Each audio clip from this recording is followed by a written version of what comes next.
This really is the beginning of a new era, and I think beginning is an important part of that sentence. This is the first time I think that, in a long time that Bungie has stood kind of on its own.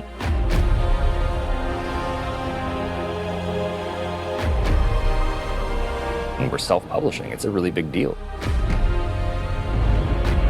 There's a huge opportunity here for us to really make our own decisions. It's a turning point for us. We are in charge of our own destiny. It's empowering and terrifying at the same time. There are only two groups who are going to decide what happens to Destiny next: Bungie and the players who play Destiny.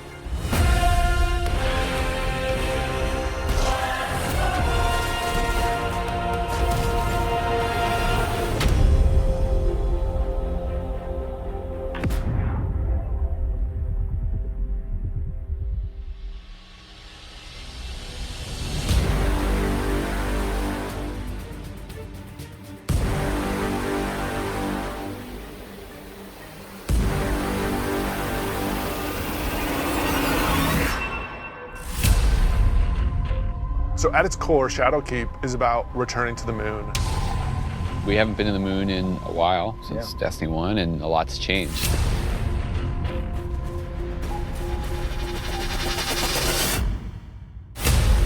When you go back, it isn't exactly what you thought it was. There's like huge cracks ripped into it. There's a weird scarlet fortress. And so the context of the moon has been updated entirely. This isn't just about the hive anymore. It's about something else, something terrifying.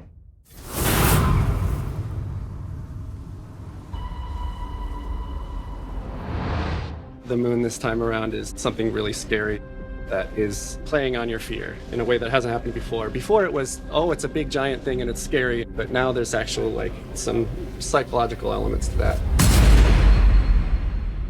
How long has it sat in silence, watching us?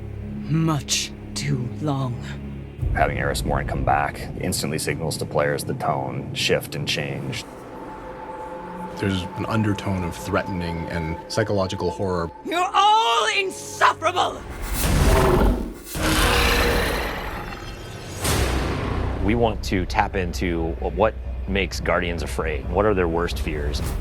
Shadowkeep refers to the things that Eris unleashed on the solar system. Nightmares are manifestations of a Guardian's past. What if the villains that you thought were well into the ground actually weren't, and they were being resurrected by the darkness? Eris is trying to figure out how she unleashed this kind of madness, and so she needs your help.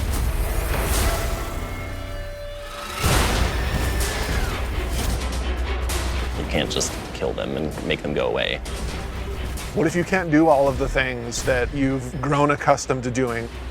Being unable to achieve what you're trying to achieve, no matter how hard you try. Players, they think we can deal with this. We killed Crota, we killed Oryx, no big deal, right? Well, you're gonna get there and you discover it's a bigger deal than you even thought it could be. The darkness is actually a lot closer than you realized. Now you know my suffering.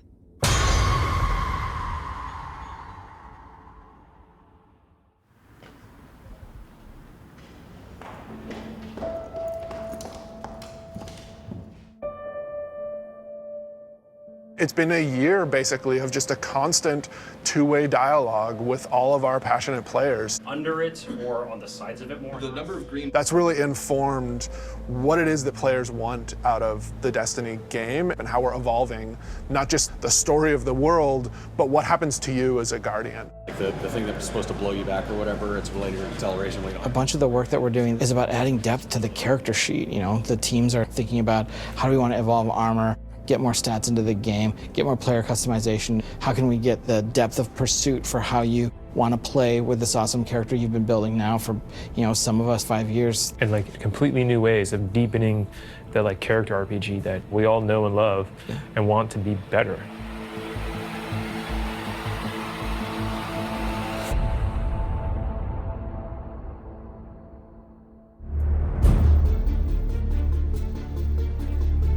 In in Shadowkeep, we are fundamentally evolving the systems and moving the world forward. You want to bring some of that sci-fi element back to it, where it's some like panels or exactly. something. We've been dancing this line between like, are we RPG enough? Are we not RPG enough? And now we're like, you know what? Screw it. Let's just go all in and just say like, hey, let's give players what they want. Allow them to kind of like customize the players and their habits and their game modes and all that stuff as much as they want to. So in Shadowkeep, what we're doing is changing the way that armor, perks, and mods work pretty significantly. Right now in the game, if you have an armor set that you like the look of, but you have another armor set that you like the way it plays, you're probably going to pick the one that you like the way it plays. Armor 2.0 is focused on allowing you to take the mods that you've unlocked and apply them to any given piece of armor. When I move my cursor over one of these mod sockets, it immediately shows me all of the mods that are available to me. Personally, I'm excited about the artifact. Players just get to kind of like fidget with these knobs and switches and do all the things that they want to do. When you get to this last tier, each of these perks gets relatively close to what an exotic might feel like. That's going to be a lot of fun. It's going to be a lot of fun.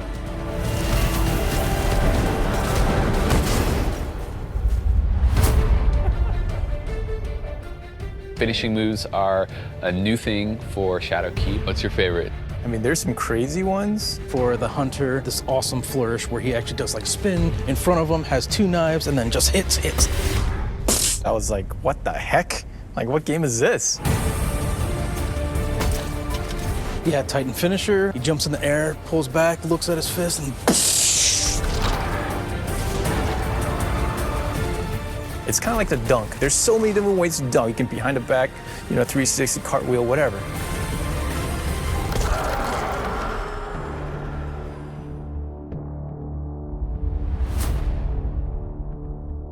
We're in the playtest lab every day, trying to figure out what's good for the game, what do people want, what have they been asking for, trying new ideas. So I want to try, I added radar hiding. Let me know how it feels to get shot by the heavy bow. I am working on an exotic heavy bow, and I'm just working on figuring out some knockback, trying to see how big this, okay, that's probably too much, but you get the idea. This is an exotic trace rifle. Fire it on an enemy and it creates a big old crit spot.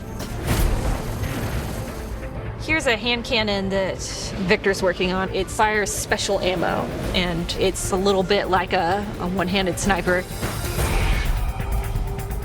Like, it's actually our only hand cannon with a scope on it. Right now, it kind of lights you on fire if you keep firing it too much. We'll see. Some people like it, some people are kind of but we'll hammer it all out.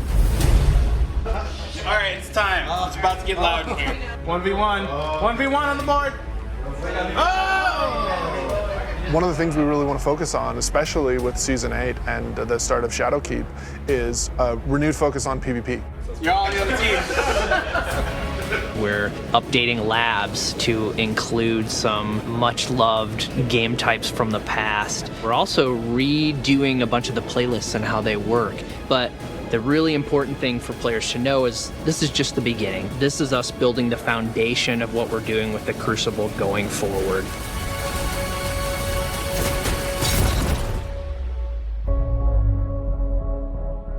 Previously, you would have a 20, 40, 60-hour climb before you could do what's considered in-game content. And now you can pretty much do that immediately. We want you to feel like you are in the end game from the moment you step on the planet. Leveling up your Guardian and becoming more powerful, overcoming dungeons, overcoming raids. For the raid, we had multiple destinations that we were considering, and Black Garden was like immediately top of the list. And everyone was like, yes, and I was like, yes, that's the one I wanted.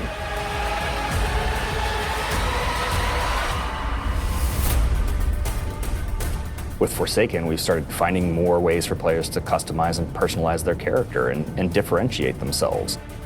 Shadowkeep's going to push even further in that direction. The word, which is really guiding us in a bunch of ways, is depth. It's about experiential depth. When we look at how we're thinking about the next 3-5 years, it's really important to us. It's cool to have a game that you can invest in with your friends, tweak your monster killing machine and make it 2% better every weekend, doing different things and figuring out how to craft this perfect build that you feel like is your own. Like, that is cool. There's nothing nerdy about it. We're like happy to own that. We're gonna stand on that corner.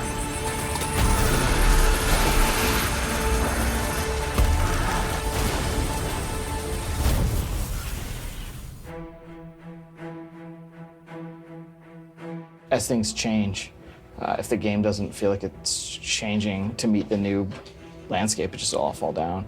You know, part of our DNA is finding different ways to bring people together. We needed a way to crush the barriers between friends.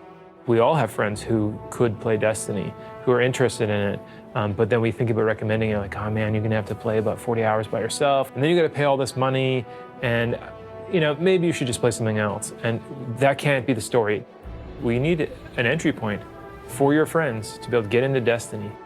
This is just simply about bringing people together to make it easy for players to enter this universe. There's a new entry point coming out in September called New Light, and New Light is a free-to-download experience. We're going to start off in the same place where Guardians first came into the world. Guardian. Guardian? Eyes up, Guardian. It worked. You're alive. You started in the Cosmodrome. You're going back. Going back. Yeah, blast from the past. Okay, it's not going to break orbit, but it just might get us to the city. It's as easy as come in, make a character, play the amazing introduction to the game, and then land in the tower. And then we'll set them loose to open up the world as they see fit. And have sort of an array of potential in front of you. You can just start playing the game and get into some of the same activities that your friends might be playing. The campaigns from D to Year One, the Red War, Curse of Osiris, Warmind. Every world we have will be available for them to explore and to free roam and to do bounties on.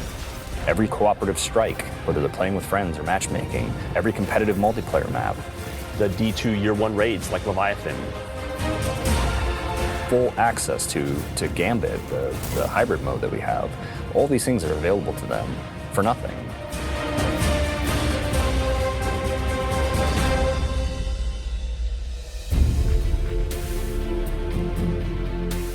We've always said that Destiny is best when you play it with your friends, and we're trying to make it easier. So if your friends who are playing Destiny are on different platforms, we're adding cross-saves so that you can move between the different platforms and play wherever your friends are. Like if I'm playing and I want to move over to my PC, I should have my character go with me. We want Destiny to meet you wherever you want to play, so that's incredibly important for us.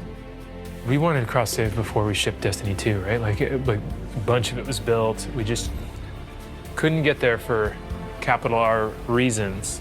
And many of those reasons have disappeared. So we are headed full steam ahead on that. And we got to figure out how we're going to get there and how we're going to give the players what they want.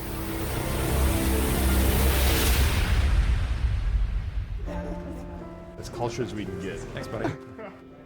Our original vision for Destiny was a world that would evolve and change.